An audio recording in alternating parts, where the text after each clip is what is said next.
আজকের শুভবিবাহ পর্বে দেখা যায় বিশ্বাসঘাতকতার অভিযোগ নিয়ে সবাই ক্ষুব্ধ। মিস্টার লাহিড়ীর কাছে সবাই হাতজোড় করে অনুরোধ করছে যেন কোম্পানির কাগজপত্র ফেরত দেওয়া হয় এবং আর অন্যায় না করা হয়।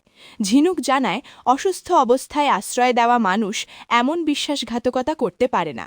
সবাই তেজের কথা তুললে বোঝা যায় তেজ ছাড়া কোম্পানি বিক্রি সম্ভব নয়, কারণ সেই প্রকৃত উত্তরাধিকারী। কিন্তু অনেকে দাবি করে তেজ নদীতে ডুবে মারা গেছে এবং ফেরার সম্ভাবনা নেই। তবু সুধা দৃঢ়ভাবে বলে তেজ বেঁচে আছে এবং ফিরবেই।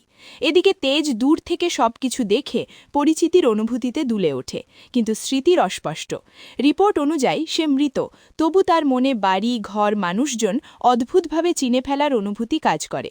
কিংশুক এসে জানায় সে শুধু ব্যবসার নয়, জীবনেরও অংশীদার হতে চায় এবং সুধাকে বিয়ের প্রস্তাব দেয়। এই প্রস্তাবে সবাই হতবাক হয়। সুধা দৃঢ়ভাবে প্রত্যাখ্যান করে বলে সে আজীবন তেজ বসু মল্লিকের স্ত্রীই থাকবে। অপমানিত কিংশুক প্রতিশোধ নেওয়ার শপথ করে। অন্যদিকে তেজ স্মৃতির টুকরো জোড়া লাগাতে লাগাতে আলমারিতে বিয়ের বেনারসি আর ছবি দেখে অদ্ভুত টান অনুভব করে। সুধার সঙ্গে তার অজানা সম্পর্ক আছে কিনা তা ভাবতে থাকে। সুধা মেয়েকে বুঝিয়ে খাওয়ায়, তেজের স্মৃতি ভেসে ওঠায় সে ভেঙে করে। ঠিক তখনই আশুতোষ ফোন করে জানায় তেজের খোঁজ পাওয়া গেছে, সে হাসপাতালে আছে।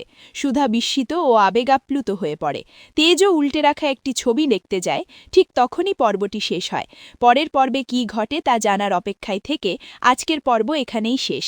ভালো লেগে থাকলে লাইক, কমেন্ট ও সাবস্ক্রাইব করতে ভুলবেন না।